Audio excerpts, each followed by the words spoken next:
നൂറോളം കുടുംബങ്ങളുടെ തലയ്ക്ക് മുകളിൽ ഭീതി പടർത്തി എപ്പോൾ വേണമെങ്കിലും നിലം പൊത്താവുന്ന വിധം അടർന്നു മാറിയ കൂറ്റൻ പാറ. നെടുങ്കണ്ടം ഗ്രാമപഞ്ചായത്ത് 1-ാം വാർഡ് പൊന്നാമലയിലാണ് പാറ അപകടാവസ്ഥയിൽ നിലകൊള്ളുന്നത്. തഹസിൽദാർ ഉൾപ്പെടെയുള്ള റവന്യൂ അധികൃതർ സ്ഥലം സന്ദർശിച്ച് അപകടാവസ്ഥ ബോധ്യപ്പെട്ടെങ്കിലും നടപടി സ്വീകരിക്കുന്നില്ലെന്നാണ് നാട്ടുകാരുടെ പരാതി. കഴിഞ്ഞ ദിവസമാണ് കൂറ്റൻ പാറ അടർന്നു മാറിയത്. പ്രദേശത്ത് മരക്കുറ്റിയിൽ തടഞ്ഞു നിൽക്കുന്ന നിലയിലാണ് നിലവിൽ പാറയുള്ളത്. പാറ സ്ഥിതി ചെയ്യുന്നതിന് താഴ്ഭാഗത്തായി കാര്യത്തോട് വരെ നൂറുകണക്കിന് കുടുംബങ്ങളാണ് താമസിക്കുന്നത്. ഇവിടെ നിന്നും പാറ തെന്നി നീങ്ങിയാൽ വലിയ ദുരന്തമായിരിക്കും സംഭവിക്കുക. അപകടാവസ്ഥ ബോധ്യപ്പെട്ടതിനെ തുടർന്ന് ഗ്രാമപഞ്ചായത്ത് അംഗം തോമസ് തെക്കൽ വില്ലേജ് ഓഫീസിലെയും തഹസിൽദാരെയും വിവരം ധരിപ്പിച്ചതിനെ തുടർന്ന് അധികൃതർ സ്ഥലത്തെത്തി പരിശോധനകൾ നടത്തിയിരുന്നു. വലിയ അപകടാവസ്ഥയിലാണ് പാറ നിലകൊള്ളുന്നതെന്നും അടിയന്തര നടപടി സ്വീകരിക്കുമെന്നും റവന്യൂ അധികൃതർ നാട്ടുകാർക്ക് ഉറപ്പു നൽകി മടങ്ങുകയും ചെയ്തു.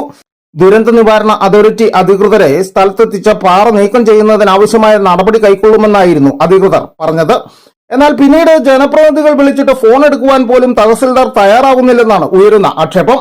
ഈ പ്രദേശത്തെ ജനങ്ങൾ അത്രമാത്രം ബുദ്ധിമുട്ടുകയാണ്. വലിയ ചെങ്കുത്തായ ഒരു പ്രദേശമാണ്.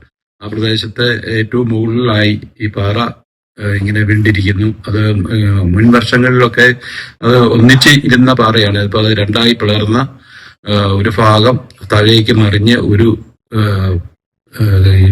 ഇട്ടിയുടെ ഒരു ചെറിയൊരു കുറ്റിയിലാണ് ഇപ്പോൾ അത് തടഞ്ഞിരിക്കുന്നത്. അത് പോയാൽ ഇതിന് എന്തൊക്കെ നാശനഷ്ടങ്ങൾ ഉണ്ടാകും എന്ന്, എന്തൊക്കെ ദുരിതങ്ങൾ ഉണ്ടാകുമെന്ന് നമുക്ക് പറയാൻ കഴിയില്ല. അതുകൊണ്ട് അടിയന്തരമായി ഗവൺമെന്റിന്റെ ശ്രദ്ധ ഈ കാര്യത്തിൽ ഉണ്ടാകുകയും വേണ്ട നടപടികൾ സ്വീകരിക്കുകയും ചെയ്യണം. തഹസിൽദാരെയൊക്കെ അറിയിച്ചിട്ട് പിന്നീട് അവരെ വിളിക്കുമ്പോൾ ഫോൺ പോലും എടുക്കുന്നില്ല എന്നുള്ളതാണ് വാസ്തവം. അത് ഒരു നിഷേധ സമീപനം സ്വീകരിക്കുന്ന ഈ അവസരത്തിൽ ഇത്തരത്തിലുള്ള നിഷേധ സമീപനങ്ങൾ സ്വീകരിക്കുന്നത് ശരിയല്ല എന്നുകൂടി ഈ അവസരത്തിൽ ഓർമ്മിപ്പിക്കാൻ ഞാൻ ആഗ്രഹിക്കുക. അടിയന്തരമായി ജനങ്ങൾക്ക് സുരക്ഷയൊരുക്കുവാൻ ജില്ലാ ഭരണകൂടം തയ്യാറാകണമെന്നാണ് നാട്ടുകാരുടെ ആവശ്യം. News bureau, Udumbanchola.